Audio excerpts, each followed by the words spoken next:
Assalamualaikum warahmatullahi wabarakatuh. Alhamdulillahi wa kafa. Wassalatu wassalamu ala rasulillah mustafa wa ala alihi wa ashabihi wa man ittaba'a. Sahabat Arisalah yang dimuliakan Allah Subhanahu wa taala. Nah, kali ini kita akan membahas tentang klasifikasi ilmu.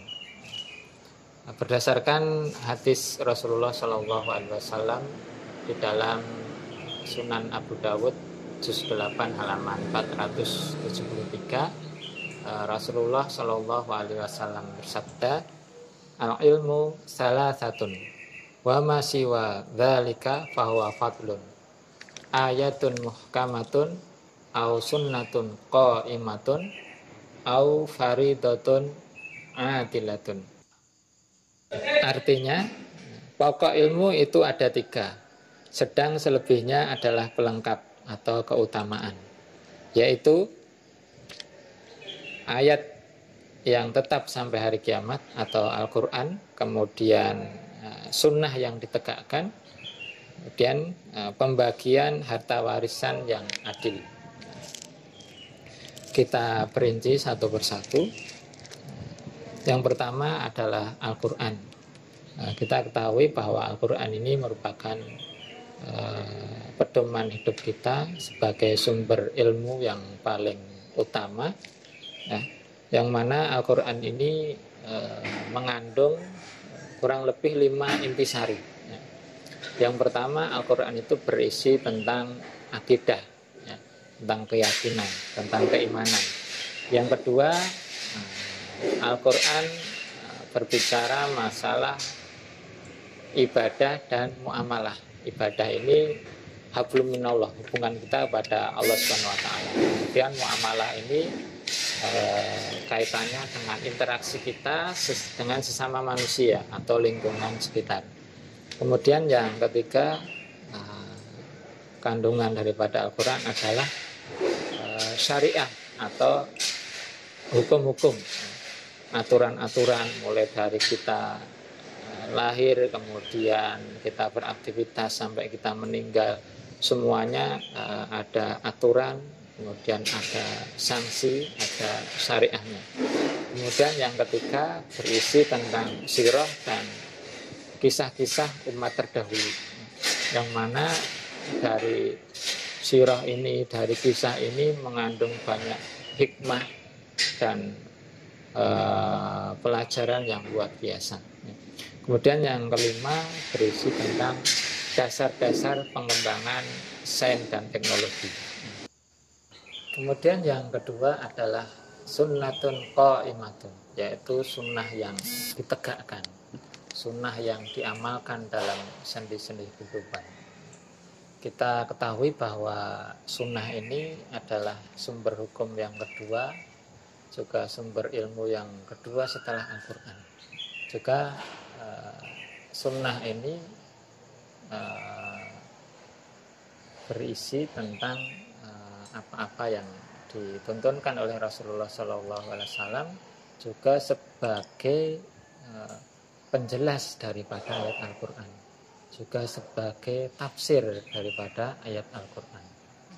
Kemudian yang ketiga adalah faridatun adilatun, yaitu tentang faraid atau ilmu pembagian harta warisan yang adil. Nah, yang ketiga ini barangkali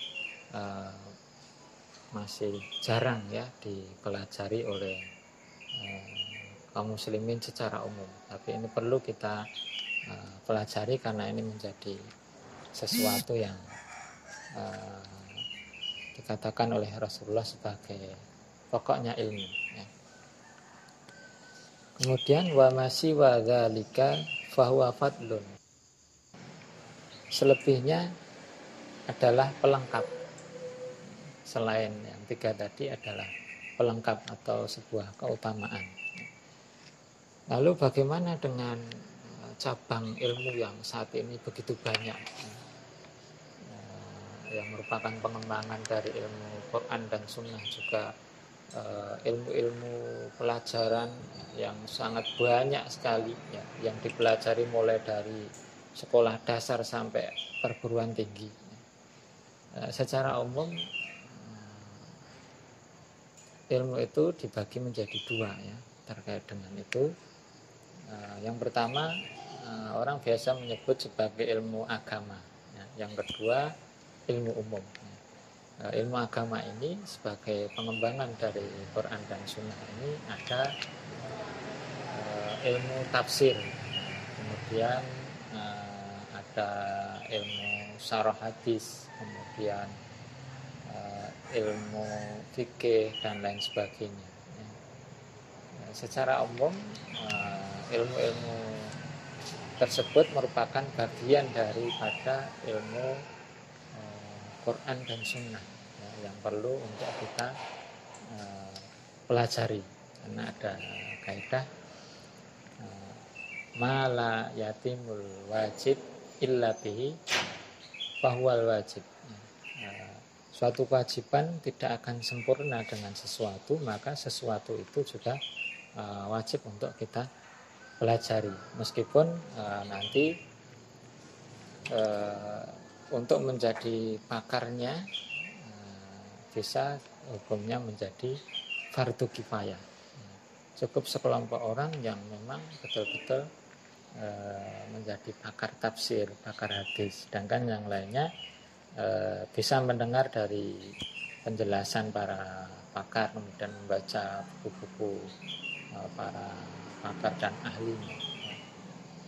Kemudian yang kedua ilmu umum. Ilmu umum ini sebetulnya ketika itu bermanfaat, itu adalah bagian dari ilmunya Allah Subhanahu wa Ta'ala. Cuma karena sekulerisme yang saat ini menjangkiti kehidupan manusia, seakan-akan ilmu umum itu terpisah dari Allah Subhanahu wa Ta'ala. Padahal setiap ilmu yang bermanfaat ya, itu juga bagian dari ilmunya Allah Subhanahu wa Ta'ala. Kita ambil contoh, misalkan ada ilmu pengetahuan alam, kemudian ada ilmu pengetahuan sosial, ada ilmu geografi dan lain sebagainya, kemudian ada ilmu kedokteran. Semuanya itu erat hubungannya dengan Allah Subhanahu wa Ta'ala sebagai sang pencipta.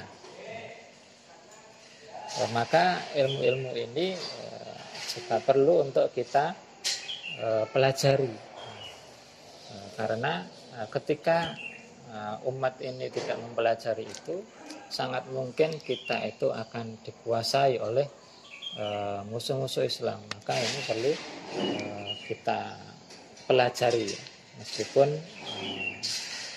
mungkin jatuhnya fardu kifayah, ya. Perlu ada beberapa orang yang fokus di bidang masing-masing ya. Kemudian misalkan ada ilmu bahasa. Ilmu bahasa ini sebagai ilmu alat ya. Misalkan dalam menyebarkan syiar Islam ya.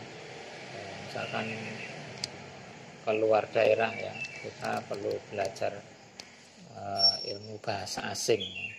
Maka syiar ini akan lebih sempurna, lebih lancar ketika kita menguasai bahasa orang-orang luar. Maka ilmu bahasa ini pun perlu kita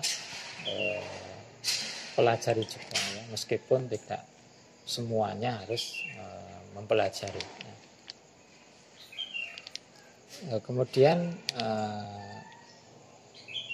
ilmu sains dan teknologi ini yang sebetulnya juga secara tersirat itu dijelaskan di dalam Al-Quran. Dan luar biasa saat ilmuwan saat ini mereka meneliti ya, kemudian mereka membuat kesimpulan, ternyata kesimpulan tersebut sudah diinformasikan oleh Allah Subhanahu wa Ta'ala di dalam Al-Quran sekian ribu tahun yang lalu ya. Misalkan contohnya kaitannya dengan air tawar dan air asin.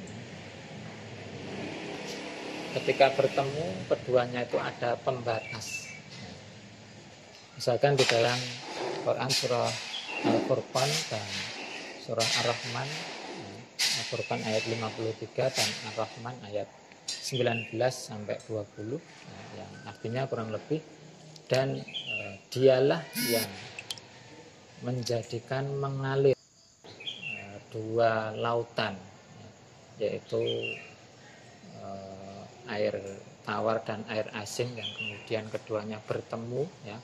Yang satu tawar lagi segar, yang satu asin lagi pahit. Kemudian ketika bertemu, keduanya tidak saling bercampur, tetapi ada dinding pembatas.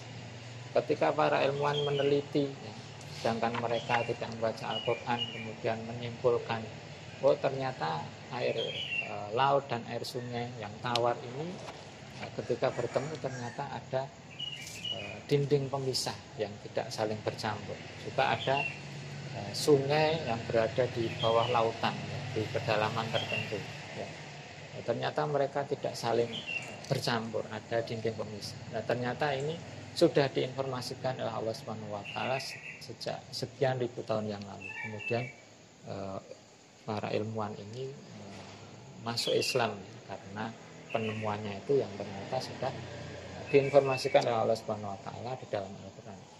Sehingga sebetulnya pengembangan daripada ilmu sains dan teknologi saat ini, kemudian ilmu-ilmu umum yang bermanfaat, sebetulnya juga bagian dari ilmu Al-Quran, juga bagian dari ilmunya Allah Subhanahu wa taala.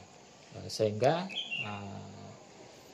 sebagai pelengkap, ya, kemudian sebagai keutamaan tadi, ya, yang merupakan